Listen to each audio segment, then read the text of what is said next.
You take a seed, you plant it, you grow it, you dry it, you roll it, you smoke it. You take a seed, you plant it, you grow it, you dry it, you roll it, you smoke it, and it goes down smooth. Hey! Spanning the continent to bring you the truth about cannabis and marijuana law reform. I smoke pot and I like it a lot. The Russ Belville Show. The voice of the marijuana nation. It's like marijuana ought to be legalized. Good people smoke marijuana. Now, here's your host, Radical Russ Belville. Good day, tokers and tokettes and non-toking lovers of liberty. It is Tuesday, April 18th, 2017, and it's got to be 420 somewhere in the world. It's episode number 925, and coming up on today's show, in the news, Colorado pot DUIs went down by a third, but CDOT is still freaking out about stoned drivers. In our Cannabis Focus, we have the full remarks by Trump's Homeland Security Secretary John Kelly, who now believes marijuana is a, quote, potentially dangerous gateway drug, end quote. In our Cannabis Chronicles, Dimitri Downing joins us to preview this week's Southwest Cannabis Conference and Expo in Dallas. In our Activist Agenda, we replay a heartfelt speech from Beverly Hills Cannabis Club's Cheryl Schumann this weekend at the Boise Hemp Fest. And in the Radical Rant, I explain to the millennial marketers that we can promote positive cannabis consumer images without denigrating the so-called stoners. But first, let's get to the news. Covering the latest headlines in consumer cannabis, medical marijuana, and industrial hemp. Now your marijuana headlines in 4 minutes and 20 seconds. This is Cannabis News. This is your Cannabis Headline News for Tuesday, April 18th, 2017. The number of citations for driving while under the influence of marijuana dropped by 33.2% in the first quarter of 2017 compared with the same period last year. But the number of people using marijuana and then driving continues to be a concern for Colorado officials. The number of citations noting combined alcohol and marijuana use also declined. There was also a year-over-year decrease from 7 to 3 fatal alcohol and drug-related crashes in the same span. In a survey conducted by CDOT, 55% of marijuana users said they believed it was safe to drive while under the influence. So 3 years ago, when recreational marijuana was legalized, CDOT launched the Drive High, Get a DUI campaign to raise awareness that driving while stoned was illegal. The Canadian plan to legalize recreational marijuana does not include the general amnesty for past pot convictions that some would like to see, says Public Safety Minister Ralph Goodale. A pardon doesn't erase a criminal record, but it can make it easier for someone to find work, travel, and generally contribute to society. Goodale noted there is already a formal process to have a criminal record set aside. Those convicted of simple possession of up to 30 grams of marijuana are eligible to apply for a pardon, now known as a record suspension, 5 years after their sentence is completed. Oregon Governor Kate Brown on Monday signed a bill that prohibits the state's marijuana retailers from sharing or keeping information about their customers' identities or purchases. Senate Bill 863, which drew broad bipartisan support, flew through the legislature and is one of the first bills to be signed by the governor this session. Brown said, quote, I think it's appropriate under the circumstances, end quote, after signing the bill. She fears the Trump administration could make good on its threat of a, quote, higher level of federal engagement, end quote, when it comes to legalized pot, she said. Parents will have an easier time getting an anti-seizure drug derived from marijuana under legislation Wisconsin Governor Scott Walker signed Monday. The cannabis oil legislation is a bipartisan measure aimed at helping children who can suffer from scores of seizures in a single day. The legislation passed the Assembly unanimously last month and cleared the Senate in February on a 31-1 vote, with just Senator Dewey Strobel, a Republican of Cedarburg, opposing it. In 2014, legislators and Walker approved legislation, Lydia's Law, to allow families to obtain CBD oil in extremely limited cases to treat a patient. But the conditions have proved so restrictive that families and physicians have been unable to make use of it, and the legislation's namesake, Lydia Schaefer, died as a young girl before she could ever try the treatment. The latest legislation would ease those limits, allowing families to possess CBD oil for any medical condition if approved by a physician on a yearly basis. A wide-ranging bill authorizing the use of medical marijuana for ailments from cancer to post-traumatic stress was passed Monday night by the Iowa Senate, although it's unlikely to win approval in the Iowa House. Senate File 506 was passed on a 45-5 vote. It would allow for patients with a range of medical conditions to obtain a medical cannabis registration card after receiving written approval from a doctor. The card would enable a patient to obtain medical marijuana from a dispensary in Iowa. It would legalize the production and distribution of medical marijuana in Iowa and would legally reclassify marijuana under state law. Smoking medical marijuana would not be allowed, nor would people be allowed to buy plant material that can be taken home and smoked. But the legislation establishes a framework that should encourage investment by businesses. Oklahoma Governor Mary Fallin signed a bill Monday amending Oklahoma's definition of marijuana. With House Bill 1559, any federally approved cannabidiol drug or substance will not be considered marijuana. No cannabidiol drug has been approved yet by the Food and Drug Administration, however. Removing it from the definition of marijuana clarifies its difference from the illegal drug. Cannabidiol, also known as CBD, is being researched and used as a medicine for some ailments, including severe childhood seizures. This is the third year in a row that Fallin has signed a bill that could expand its use. In recent years, Oklahoma has embraced the drug by making it legal for researchers to use in clinical trials. This has been your Cannabis Headline News for Tuesday, April 18th, 2017. I'm Russ Belville.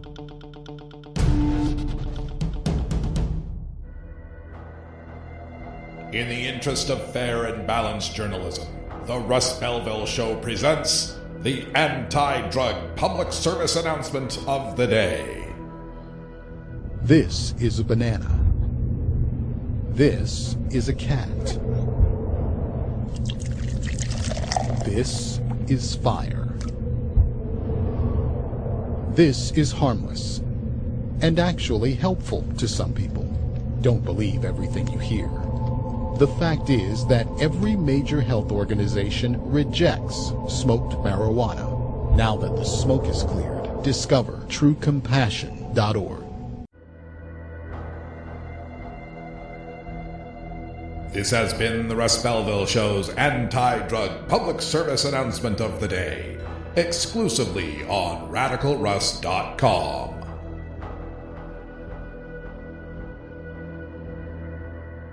Hey everybody, it's Radical Russ here from 420 Radio, inviting you to be like me and get your ink done at Lucky Horseshoe Tattoo, Fort Worth's most female-friendly, clean, sterile, awesome tattoo shop. Thomas and his crew are true artists who can design you a custom piece or use a design you bring in. Lucky Horseshoe Tattoo also offers all styles of tattooing as well as piercings and all-around fun. In the DFW area, stop by Lucky Horseshoe Tattoo and tell them Radical Russ sent you.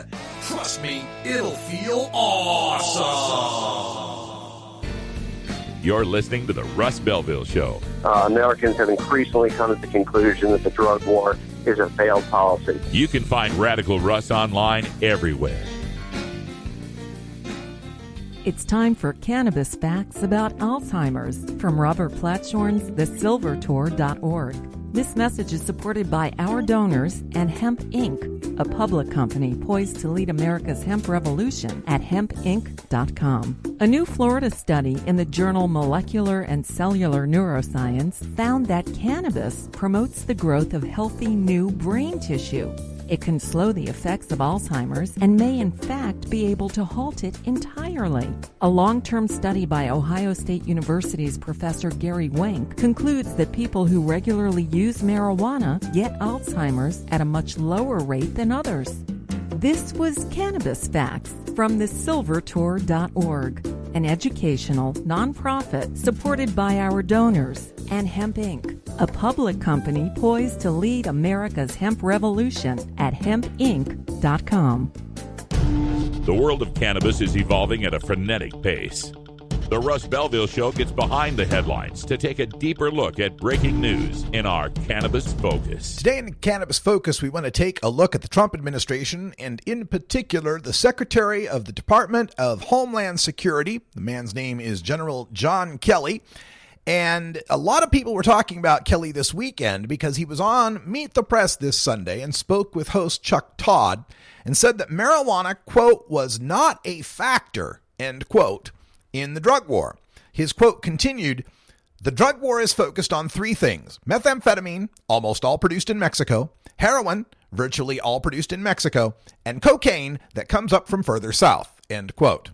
He'd also suggested the solution to fighting drug use in America, quote, is not arresting a lot of users, but rather a comprehensive drug demand reduction program, end quote.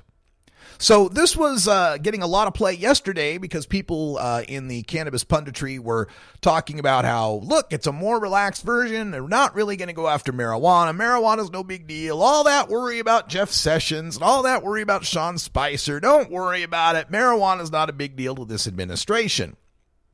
Well, seems like somebody went over to the Department of Homeland Security and gave Secretary Kelly a talking to, because this morning he was speaking in front of law enforcement professionals, and I'm going to play the full clip for you. His remarks begin with discussion of the opiate epidemic and how terrible this opiate epidemic is, and he follows it up with some comments on marijuana. You tell me what you think his stance is.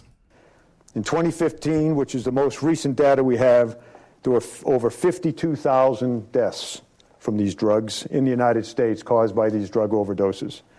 It's the highest number of drug-related deaths our country has ever seen. It's more deaths than the peak of the AIDS epidemic in 1995. It's in a single year we've lost nearly as many Americans to drug overdoses as we lost in the entire World War I. It's almost as many as we lost in 12 years of fighting in Vietnam. And that's just overdose deaths. That number, as high as it is, says nothing about the long-term health damage to our citizens who survive. To say nothing about the human misery, the families ripped apart, and the extremes of crime and violence inherent in the illegal drug enterprise. And let me be clear about marijuana. It is a potentially dangerous gateway drug that frequently leads to the use of harder drugs. Additionally, science tells us it is not only psychologically addictive, but can have profound negative impacts on the still developing minds of teens and people up into their mid-20s. Beyond that, however, its use and possession is against federal law, and until the law is changed by the United States Congress, we in DHS, along with the rest of the federal government, are sworn to uphold all the laws that are on the books. DHS personnel will continue to investigate marijuana illegal pathways along the network into the United States, its distribution within the homeland, and will arrest those involved in the drug trade according to federal law. CVP, our customs professionals, will continue to search for marijuana at sea, air, and land ports of entry, and when found, take similar and appropriate actions. So there you go. The full remarks by Homeland Security Secretary John Kelly earlier this morning. Seems like he's been brought around to the Jeff Sessions point of view on marijuana being a deadly, dangerous gateway drug. Doesn't sound a whole lot like they're going to be easing up on this, and I have a lot of worry about this, including how TSA will respond to this. Of course, I fly a lot, and I'm taking off tomorrow to Atlanta. For those of you who've been following the TSA issue, you may have noted that TSA briefly on their website in a question and answer said that it was okay to bring medical marijuana on flights. They quickly recanted that the next day. And in case you had any questions about that, John Kelly wants to make it perfectly clear. When marijuana is found at aviation checkpoints and baggage screening, TSA personnel will also take appropriate action. And if you happen to be in this country illegally, ICE will continue to use marijuana possession, distribution, and convictions as essential elements as they build their deportation, removal, apprehension packages for targeted operations against illegal aliens living in the United States. So, marijuana will still be used to deport people. Marijuana will still be used at TSA to hassle people. Customs and Border Patrol will continue to work at least, and they're legally allowed to work as far as 100 miles away from the American border. And that's not just the southern border, folks, with Mexico. That's the northern border with Canada. That's the sea border with the ocean border with the Pacific Ocean, the ocean border with the Atlantic Ocean, the borders of the Great Lakes, the borders around the Gulf of Mexico. 100 miles within those borders, Customs and Border Patrol are allowed to act and allowed to search you without the Fourth Amendment protections you would expect. A third or 2/3 of the United States population lives within that 100-mile zone, and 9 out of the top 10 population U.S. cities are within that federal 100-mile zone. Now, if that wasn't frightening enough to have the Secretary of Homeland Security repeating the gateway drug myth. And let me be clear about marijuana. It is a potentially dangerous gateway drug that frequently leads to the use of harder drugs.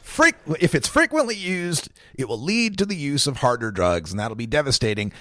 Every time we get these federal officials out there talking about the opioid epidemic, talking about the ravages of 50,000 plus drug deaths from the opiates that were pushed out by the pharmaceutical industry, their marketers and their CEOs, the more that issue comes to a head, the more we hear these federal officials resurrecting the gateway theory. I'm telling you, this is the plan. The whole idea here is to demonize the recreational low-level drug user, the marijuana user, as the farm for what leads to the heroin addiction. Anything they can do to distract the fact that, no, most of the people with these heroin addiction problems got started on Oxy or Vicodin or Percocet or fentanyl or morphine or any of these legal, medically accepted drugs that are being pushed out by pharmaceutical corporations and that the DEA has allowed a 10 to 20-fold increase in the production of. The United States of America uses 80% of the world's opiate painkillers. I refuse to believe we're in that much more pain than the rest of the world.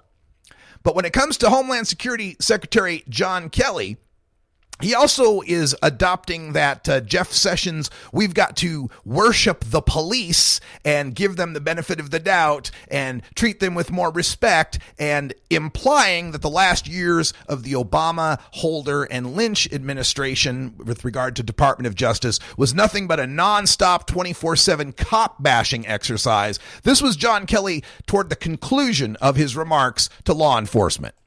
For too long, the men and women of my department have been political pawns. They've been asked to do more with less and less and less.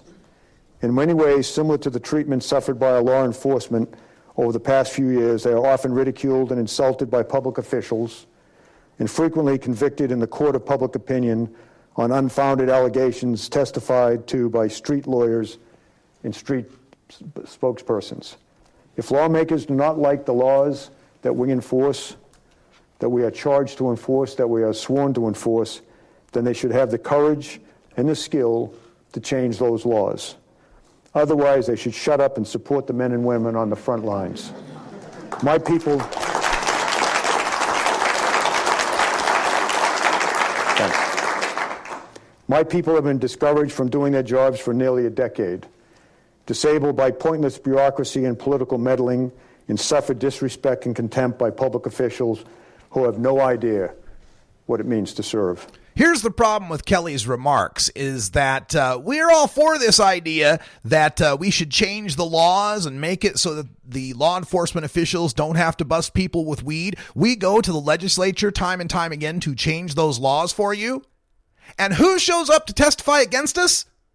Law enforcement and government officials in their official capacity, wearing their badges and their firearms, come to testify against us. So don't play this, oh, we don't make the laws, we just enforce them, when you keep showing up to keep making the laws and to keep your enforcement of them in progress.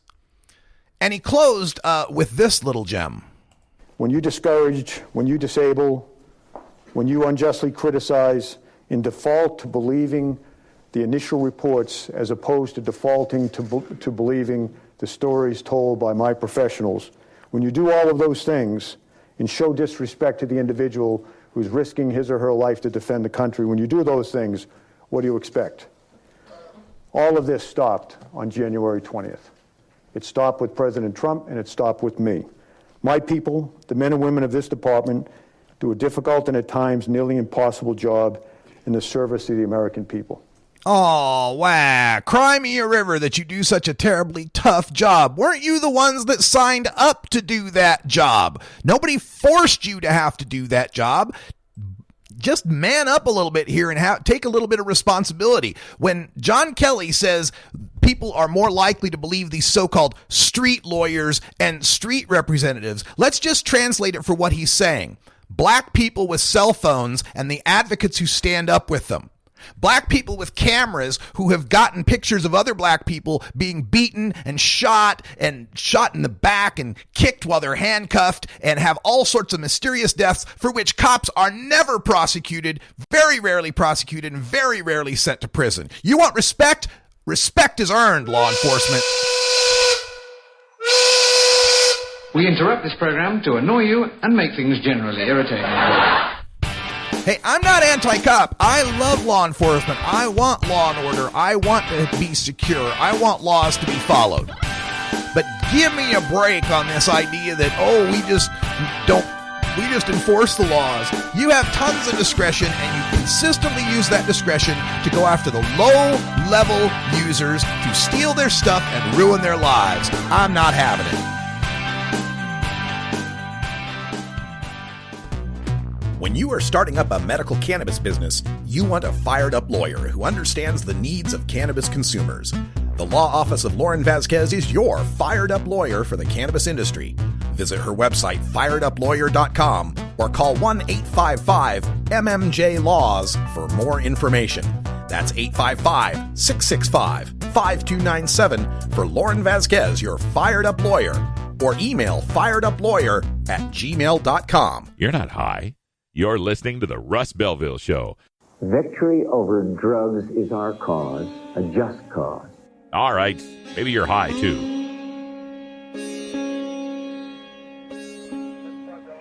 This is Radical Russ Belville with a word about dealing with police. Whether marijuana is legal in your state, whether you're a medical marijuana patient, or whether you're a cannabis consumer just trying to survive under prohibition, you should always affirmatively assert your rights in a police encounter. This means you don't answer police questions without your attorney present, and you never consent to a search. Police are not your friend. Besides showing your insurance, registration, and driver's license, there are only 3 things you should be saying and 1 thing you should be doing. I cannot answer further questions without my attorney present. I do not consent to any searches. Am I under arrest or am I free to go? And then leave once you've been cleared to go. Don't stick around for any little talks the officer wants to have. Learn this lesson well, and unlike me, you won't have a criminal record. This has been a public service announcement from the Russ Belville Show.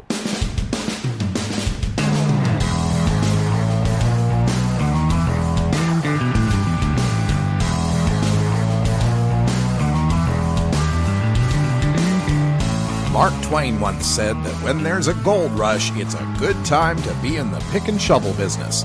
Today we look at the rapidly evolving markets in the marijuana green rush in our Cannabusiness Chronicles.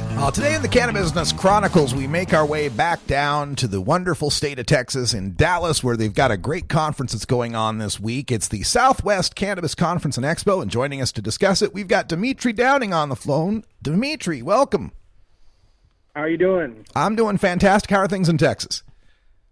Well, actually, I'm in Arizona today, but I'll be in Texas tomorrow. So you wouldn't know how things are in Texas, but we'll have to ask you tomorrow. The Southwest Cannabis Conference and Expo is one that I've done a couple of versions of. I've been to the one in Phoenix, been to the one in Fort Worth last year. Tell us a little bit about when the expo's happening, where is it at, and what's going on. Well, the Southwest Cannabis Conference and Expo is designed as an emerging market expo. While there's industry expos that focus on, the existing industry and CEOs getting together, shaking each other's hand and congratulate each other for being masters of the universe, there's tens of thousands, millions of people in states that are yet to be converted over and are switching over from medicinal to recreational, who have no idea, but are soon going to be subject to the new brands and MJ freeways and weed maps. Well, weed maps is everywhere anyways. Weed maps is huge. But anyways, so there's all these citizens, taxpayers, entrepreneurs, cultivators that are wondering what it looks like when it switches over. And not everybody can afford the $600 tickets at the MJ Business Daily and can travel over to Vegas. So in Texas, we're going to be showcasing kind of the national industry and the emerging brands and what it's looking like to individuals who haven't seen much before. and at the same time educating taxpayers, educating citizens, media, politicians, policymakers. As you know, in Texas, and I have spent a lot of time there lately, but the door has been cracked open with medicinal marijuana. And as you know, something in the cannabis industry, once that door is cracked open, we know that the truth, the light of truth shines on things, and it just expands to fully medicinal and eventually maybe to adult use. So it's pretty exciting. Texas is on the cutting edge, and we're going to be down there. Well, we're so glad that you're down there helping to educate people and get them excited about the new industry. It was a great event the last time I was down there as well. And what dates are the event happening? It's this Saturday and Sunday. The dates are the 22nd and 23rd, with a special pro athletes event on Friday night. But the heart of the matter is on Saturday and Sunday. That's when all the speakers are for the SWCC Expo Texas. Okay, so where can people find this information online, Dimitri? It's at the Fort Worth Convention Center, and it's go to swcexpo.com/Texas. And then, of course, we're going to be in Florida, which is even more exciting, in the early part of June. And that's the SECC Expo in Texas. Oh, in Florida, you mean? SECC? Oh, Florida. Yeah, that one's in Florida. Sorry. Where in Florida will that one be held? That one be in the Miami-Fort Lauderdale area. Oh, excellent.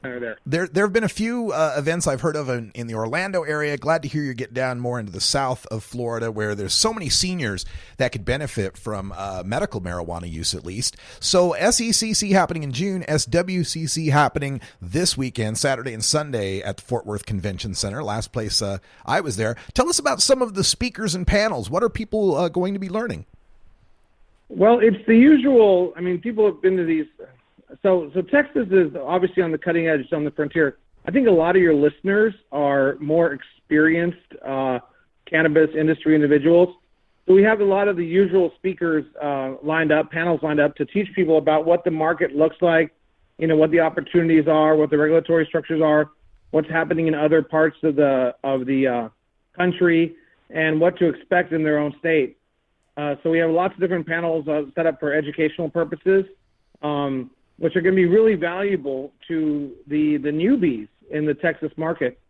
And there's tens of thousands of people down there who are dying to learn about what the economic opportunities are and what the new world order looks like post drug war. Yeah, really looking forward to that. Yeah. Now, Dimitri, holding this in Fort Worth Exposition Center, has it been difficult working with city officials? What's the reaction to a cannabis expo coming into town? The exact opposite. The enthusiasm, I can't describe to you the enthusiasm that we've received. Let me give you an example. We go to this event where there's a bunch of other conferences that they're holding, and people that are helping the Fort Worth area and the convention center host conferences. We went to that event like 6 months ago, and we're like the toast and talk of the town. Everybody's like, "Oh man, cannabis conventions are exciting. We want you guys to be here." Fort Worth, Austin are on the cutting edge of liberal thought in Texas, and so just all sorts of restaurateurs, all sorts of government officials, all sorts of convention officials. Everybody's like, you guys are welcome here. Just don't break the law, and we know the law is silly. And it's changing rapidly, but just don't break the law. And, we know that the future is going to be cannabis expositions, and Fort Worth Convention Center is a great place to have it. So they were very welcoming, open arms down there in Texas. Wow, that's really great news. Glad to hear it. You've got the SWCC Expo taking place this weekend, Fort Worth Convention Center, swccexpo.com. And the following weekend is the Global Cannabis March. I'll actually be there in Dallas, so I'm missing you by a week, Dimitri. Wish I could see you, but got another event to get to. So good luck, and thanks for joining us on the show. Okay, I'll talk to you soon. All right. Stay tuned, folks, because when we come back, we've got more highlights from the Boise Hemp Fest that took place on Saturday. A very heartfelt speech by my good friend and the founder of the Beverly Hills Cannabis Club, Cheryl Schumann. We'll be right back after this.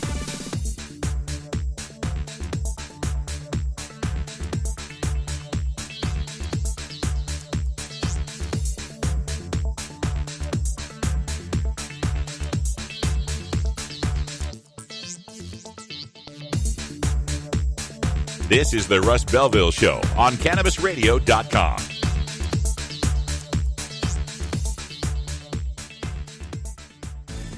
At Herbie's Cannabis Seeds, we pride ourselves on bringing you the best quality seeds from the world's most respected cannabis seed producers, all at the lowest online prices. You can find Herbie's Seeds at herbiesheadshop.com. All cannabis seeds are sold as souvenirs and as a means of preserving cannabis genetics. Herbie's Seeds in no way intends to condone, promote, or incite the use of illegal or controlled substances. We strongly urge all prospective customers to check their national laws prior to placing an order. Herbie's Seeds at herbiesheadshop.com. Proud sponsors of the Russ Belville Show and 420 Radio. You're listening to the Russ Belville Show. We're locking up people that take a couple of puffs of marijuana, and the next thing you know, they got 10 years. We've got to take a look at what we're considering crimes. You can find Radical Russ online everywhere. Warning.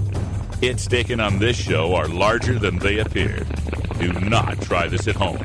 These people are professionals. Or at least they pay me to say that. Cool. A public service message from the Russ Belville Show.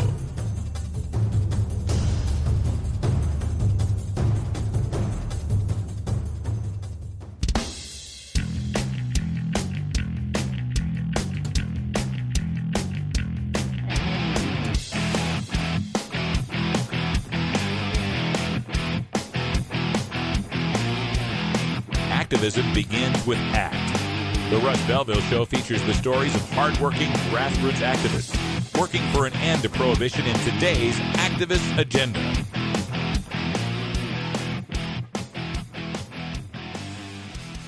The next person I'd like to introduce to you is another person who I have the privilege of having kind of ushered into this realm of cannabis activism. I was up in Aspen, Colorado for a legal seminar, and coming back from the Aspen airport to go to Aspen, we get on a shuttle, and this woman and her lovely daughter get on, and we have this conversation. I find out she's from Beverly Hills. She's interested in the movement. She's got a lot of connections. She's in show business, a celebrity. I'm like, oh my God, perfect. And since then, this woman has probably been seen on more different types of media as far as the television goes, as far as being on like Ricky Lake and shows like CNN and the Fox Business Network and all of that. So a big variety, and has done a fantastic job on presenting to an audience. I mean, we all love marijuana, right?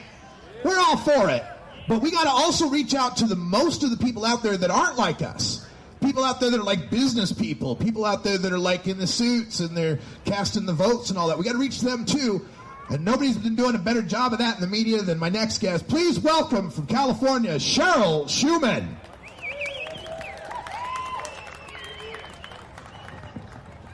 Russ is the guilty party here. I have to admit to you guys, I've been crying a lot today. It's the 1-year anniversary of my mom's death. And I don't know, how many of you are moms in the audience? How many moms? Anybody? Can you clap, make some noise? Some things I know you're here. Okay. How many of you are medical marijuana patients? How many of you want just responsible adult use for cannabis? Okay. I wanted to know because my path to cannabis is a little bit different than most people. I'm one of those mainstream people that most people hate that got into this movement. I was one of those goody two-shoes who never had a cigarette, never had a drink of alcohol because my stepfather was a raging alcoholic who used to beat the holy shit out of my mom and out of me. And I swore that I would never, ever do anything that would alter my level of consciousness. And then one day I was diagnosed with cancer.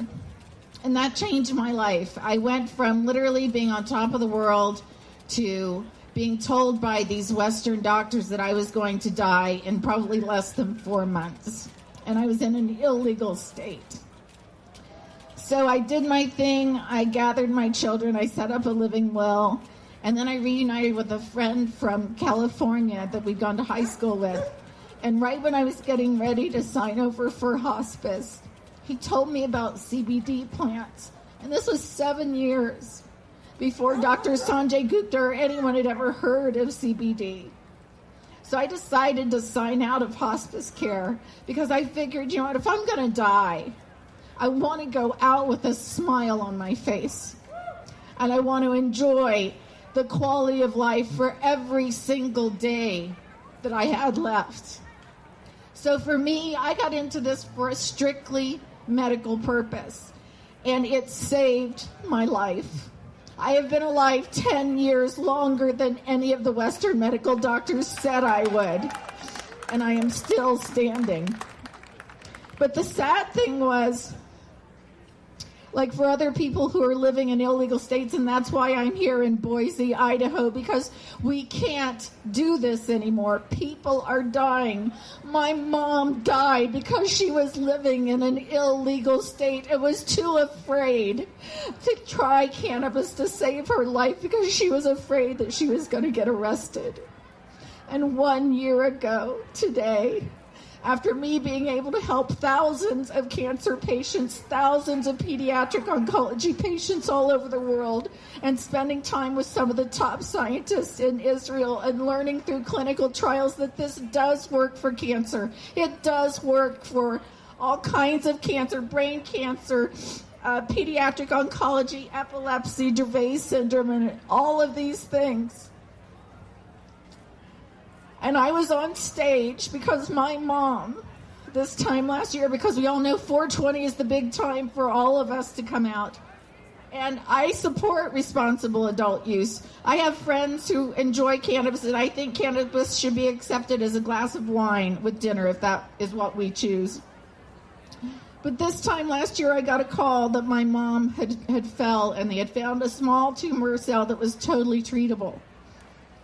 And then I said I left the event right away. I got in my car and I started driving back east. And my dad called right when I had hit New Mexico, and he said, your mom's going to die tonight. And I drove for 40 solid hours to see my mom, and she hung on just until I got there. And with her last dying breath, she said, Jake, which is my nickname, Jake, because I grew up on a tobacco farm and we were really poor. And she said, whatever you do, do not give up your fight. There are people counting on you.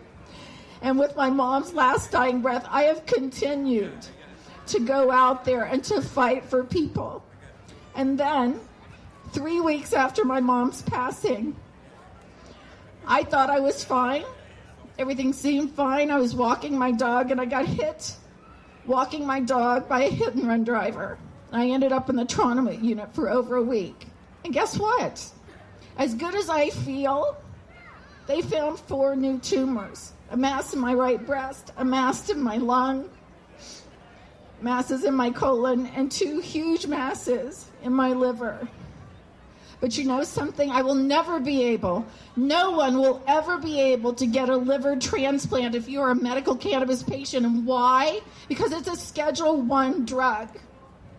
And now I'm in a situation where I'm going back to Ohio, my home state. Why? Because my dad is there by himself. My father is deaf and blind and has diabetes so severely that they need to amputate his legs. So now I have to go back to a state that even though it has medical marijuana laws, they aren't going to be fast enough for me because my tumors are growing at a rate right now that I might not make it.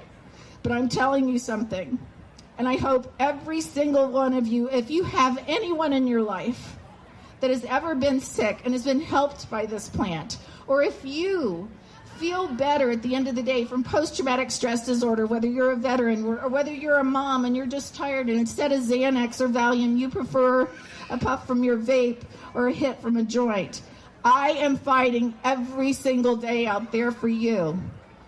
How do I do it? When I first came into this, I worked in the media. I worked in television. I know everybody who's anybody in Hollywood, from Brad Pitt to Angelina Jolie. They all smoke pot. We all know they smoke pot. For God's sakes, Rihanna and Lady Gaga are on stage. And that's when I decided, you know what? just like Pauline Sabin, who was a woman in the 1930s who led high society women and was credited with overturning alcohol prohibition, I looked at her and I said, wait a minute, what does she have that I don't have? I'm in high society. I know some highfalutin friends. I know media. I know some celebrities. And you know what? I'm sick and fucking tired of poor kids going to jail for the rest of their lives and losing their scholarships and women losing their children and people losing their jobs and losing their homes. And I dedicated every single bit of energy I could. And I teamed up with Sarah Frank, who is the founder of Moms for Marijuana. And you know what? Moms get shit done.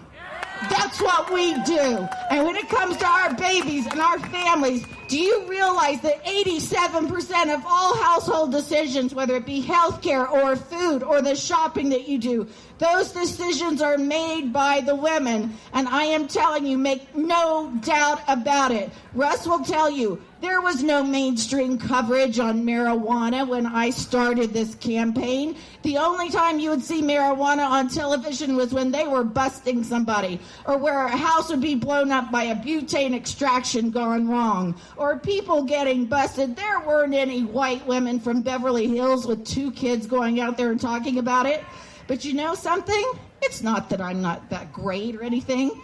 It was somebody that mainstream could relate to, where they could look at me and say, wow, she could be my sister, she could be my aunt, she could be my teacher, she could be my doctor.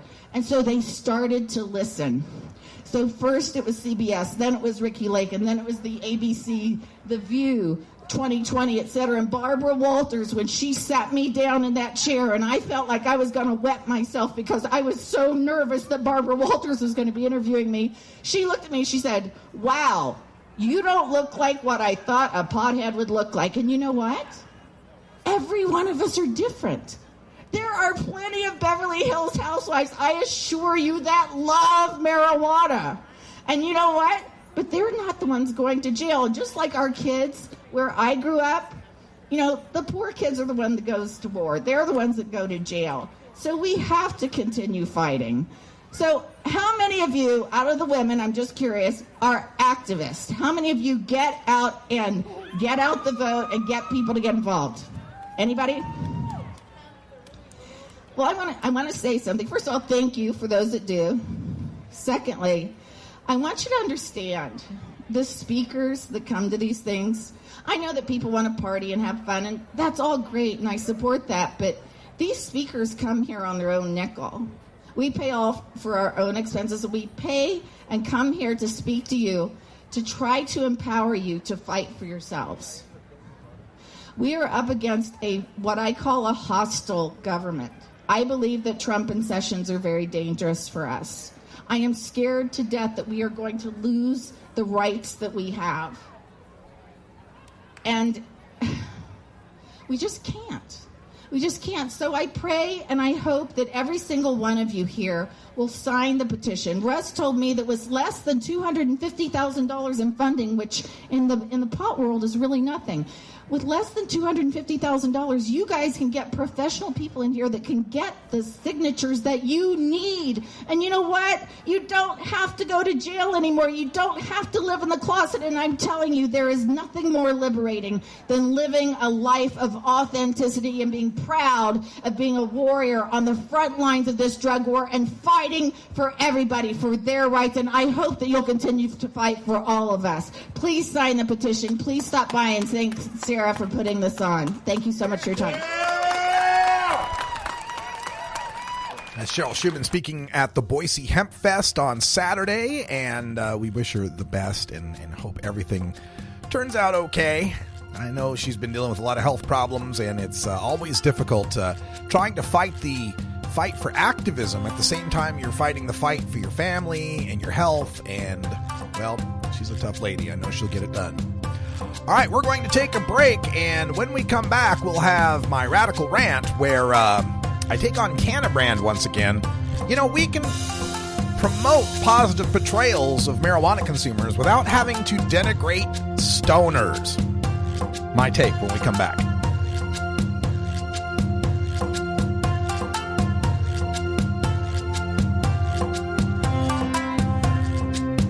This is the Russ Belville Show on CannabisRadio.com.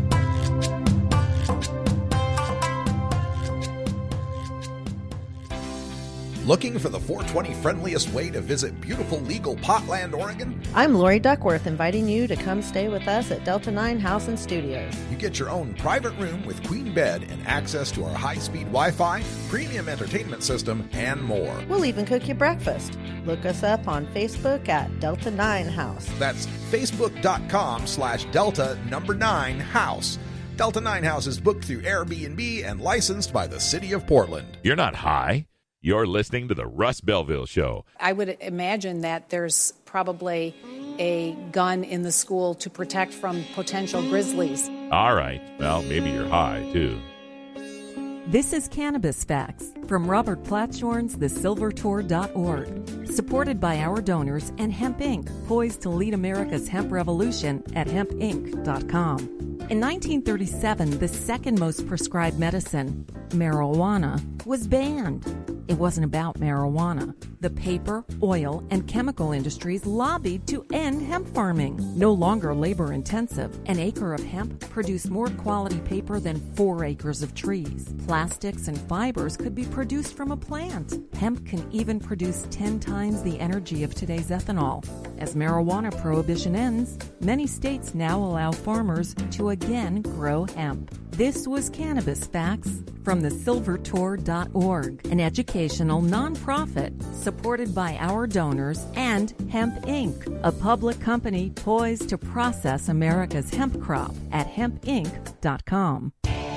Total war against public enemy number one. 10 federal criminal penalties for up to 1 ounce of marijuana. Marijuana is probably the most dangerous drug. Legalization is just another word for surrender. I experimented with marijuana and didn't inhale. This is not medicine. This is a Cheech and Chong show. Encourage people to use less drugs. I am ill. That was the point. I think it would be a mistake to legalize. Negative reports coming out of Colorado. Good people don't smoke marijuana. Radical Rant. Today in the Radical Rant, we want to talk about 420 that's coming up in just a couple of days. The holiday that started off as a secret code amongst the Waldos in 1970. These high school students who went to San Rafael High School, they came up with the 420 code. They propagated it through the Grateful Dead culture. That got it to high times, and before you knew it, the whole world knew what 420 meant. It's so well understood now that companies are marketing to us using 420 as part of their marketing. We got some examples from a article that's in the Washington Post today. Here's one that shows a GIF of Burger King, or is it GIF? Did I just made the huge mistake. Anyway, a GIF from the folks at Burger King on the secret stash. Let's see how that one plays out.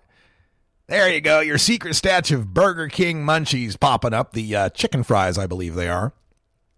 Then there's a tweet from Denny's that goes on to say, some of our favorite words, baked, cooked, fried, stewed, toasted. That was from 420 in 2016. Then we've got this tweet from Chipotle showing one of their Chipotle foods, whatever it is, with a cartoon balloon. Says, sometimes you need a huge bowl to get you through the day. Thanks, Chipotle. Get it? You need a whole huge bowl. Get it? And the accompanying word, single word tweet, dank. Just the word dank. That's what they put out on 420 last year, 2016. So as these companies are marketing this, of course, the news media asks them, what's this 420 thing all about? And the marketers, the companies have to toe the company line. They can't officially say that they're reaching out to stoners or reaching out to people who smoke pot. They always kind of wink and nudge and say, oh, it's a regional advertising campaign. We're marketing toward a certain segment of customers, but they'll never actually come right out and say it. One of the ones that's come closest, though, has been the Totino's company, the people that makes pizza rolls, the stoner favorite. And here's a tweet with a video from them. Hashtag 420 is coming. Best prepare. Hashtag better when baked. This came out on April 12th of this year. Let's check it out. You there, boy. Yeah? What day is it? Well, today is 420, sir. 420? I haven't missed it. Boy, does the store still have pizza rolls? Well, of course. But you better make haste. It is 420 after all. Oh, Totino's bless us, everyone! Totino's better when baked. A little, a little take on the old Scrooge Christmas Carol motif there. So there's a lot of these different commercials that are coming out and that are bringing up the 420 part of the holiday, and this has rubbed some people the wrong way. In fact, the Washington Post goes on to talk about how professionals in the cannabis industry don't love the pile-on from junk food brands, which they say promotes negative stereotypes about the lifestyle. Cannabis is, quote, becoming a wellness product. We do not want people to believe that you just get munchies and you're just reaching for junk food. It's part of a healthy lifestyle, end quote, said Olivia Mannix, chief executive of Cannabrand, a marketing agency for cannabis companies. Now, I've talked about Cannabrand in the past, and it's run by two young women, two young millennials who they've been profiled in the New York Times before. The whole idea, we're going to take the stoners out of marijuana. We're going to take the 420 out of marijuana. We're going to get rid of the pot leaf. We're going to get rid of marijuana altogether because it's offensive. And I just got to push back on this a little bit. I understand the want to brand cannabis as something that's a lifestyle, that's part of wellness, and that's fine. Go right ahead and do that. Nobody's stopping you from doing that. You got a gym. Let's say a gym wants to advertise that they're using hemp seed for their smoothies. Let's say that some cooking show wants to advertise cooking with cannabis because it can help boost your omega-3s. Let's say somebody wants to promote their spa that uses massage and uses cannabis oils for therapy. That's all wonderful stuff. Great. Go ahead and promote that. My thing is that we can promote positive portrayals of the cannabis community without having to throw the stoners under the bus. See, these laws didn't change because a bunch of millennial professionals decided they would come out of the closet and go change these laws. No, these laws changed because people like Jack Herer and Brownie Mary and Dennis Perrone and Keith Stroup and all these guys in the 60s and the 70s and the 80s and the 90s, the 20th century activists who oftentimes had long hair and piercings and tattoos and tie-dye and believed in some non-traditional things. It's because those people stuck their necks out. It's because our culture, forged in the fires of prohibition and hardened to the diamond that we've become, it was because we stood up. We took the risks. We went to prison. We lost our kids. We lost our possessions. We lost our careers.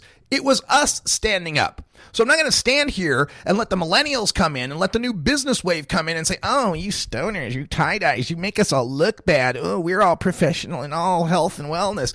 Great, be all health and wellness. You can do that without denigrating us. You can do that without trying to see every 420 joke as some sort of slight against cannabis as a whole. Now, if it's news media, that's different. If it's the media reporting a story, I'm a little sick of the pot puns and so forth. I understand that. But this is Totino's pumping out pizza rolls. Hell, non-stoners love pizza rolls, much less stoners.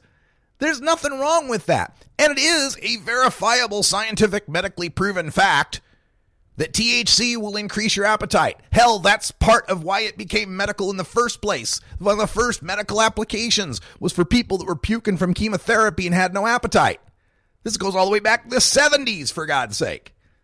So to deny that you'd get the munchies and maybe, hey, pizza rolls might be good, or going to Denny's might be good, or Chipotle, or whatever the hell, there's nothing wrong with that.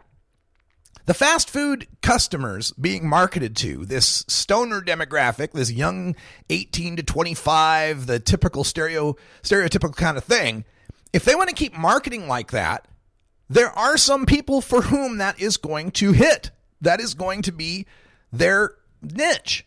For those of you types in the Cannabrand, in the millennials that are going to see let's say a Jack in the Box commercial for Midnight Munchies or a Taco Bell commercial for Midnight Munchies. That's not for you. That's not your commercial. You want to be all high and mighty? You weren't going to go to Taco Bell or Chipotle anyway, okay? Give me a break here. So let those companies market. Let's have some fun with our culture. There's nothing wrong with that. Now, it's not as if these people are saying everybody who smokes pot is the dude I lost my car stoner who's only eating fast food and never exercises and is a terrible stereotype. Nobody's trying to say that. And I also bristle a bit when people try to make the comparison of, well, you know, it's like a minstrel show. It's like racism. It's like a racist portrayal. No, it's not. There are people who are stoners. The entire genre of Harold and Kumar and Cheech and Chong and Half Baked and all that falls flat unless those people actually really do exist. And I would hasten to point out that the Harold Kumar stereotype actually elevates our level because those two characters are both supposed to be, you know, well-educated professional types that just happen to get the munchies. Really, what the whole 420 marketing thing tells us is that 420 has grown bigger than it representing just stoners. The 420 now is on par with Cinco de Mayo or St. Patrick's Day. It's now an established American party holiday. I mean, what is Cinco de Mayo really? Well, it signifies the victory of the Mexican forces at the Battle of Puebla against, I think it was the French, was it? Maybe the Spanish? I don't recall so well. But is that what people are really doing on Cinco de Mayo? No. They're drinking margaritas and they're doing tequila shots. Does that mean places that advertise Cinco de Mayo as getting drunk on tequila are denigrating Mexicans in general? Are denigrating the whole Latino or Hispanic culture? No. No more so than St. Patrick's Day and its green beer and its leprechauns and all of that is denigrating all Irish culture either. 420 now is an opportunity for people outside of our culture to partake in it just a little bit. When I was in Boise, I saw reader board signs for a place. Now, this is one of those places that was a get your own brewing supplies kind of place. You know, home brewer kits, home winemaker kits, and all the tubes and bottles and stuff you need. And on their reader board, they were indicating they had their 420 party coming up. This is home beer brewers having a 420 party. What are they having a 420 party for? And it was going to be in their lot. So, you know, there's no pot smoking going on there in Boise, Idaho. But yet, the 420 holiday is so entrenched now in American popular culture that it's now just seen as a generic kind of a celebration day. Those people that are celebrating 420 are kind of, in a sense, protesting how stupid it is to have marijuana still be under the Controlled Substances Act. Whether they know it or not, the very act of promoting 420, of advertising 420, of marketing 420 is a direct indictment of the impotence of our government's prohibition against marijuana. When Harry J. Anslinger and these guys started this prohibition against cannabis back in the 1930s, there's a famous quote where he says there's a total of 100,000 marijuana smokers in the country. 100,000 in the entire United States. Most recent surveys show that we're now totaling around 30 million. What a heck of a job Prohibition has done at keeping marijuana out of the hands of people who want it. So it's failed so badly that we now have an established holiday, that we now have a word in the Merriam-Webster dictionary, 420, that indicates a celebration of cannabis or a call for the use of cannabis. We have won. It's all just a matter now of how soon do we get the laws changed. But when it comes to the hearts and minds of the American people, we've won. We're not going to see support for marijuana prohibition get to majority proportions in the future. It's not going to happen. We are going to continue to see, as more of the older folks die and the younger folks get into power, we're going to see a continued growth in the support for marijuana legalization. Medical marijuana, you're damn lucky if you can find any place, any demographic, in any way, in any poll, where you can even get 9% of the people to be against medical marijuana. We're winning this thing. So don't get so caught up into whether or not Ben & Jerry's or Denny's or some company is marketing with a stoner stereotype. Our market is big enough, they can market to that part of it, and y'all can market to the rest of us. That's fine. Well, folks, that's all the time we got for our podcast hour. Those of you listening live, stay tuned, and we'll be back with more here. I've got some stories I definitely got to talk about in the second hour, including a look at Iowa and its medical marijuana bill. The Colorado cops freaking about fewer pot DUIs. More data on that poll about marijuana, and some words from Melissa Etheridge. This is the Russ Belville Show. The Russ Belville Show is blogging and podcasting daily at RadicalRuss.com. For everyone here at Delta 9 House and Studios, I'm Radical Russ. Thanks for joining us, and until next time, take care of each other, tokers. You plant it, you grow it, you try it, you roll it, you smoke it. Until you see, you plant it.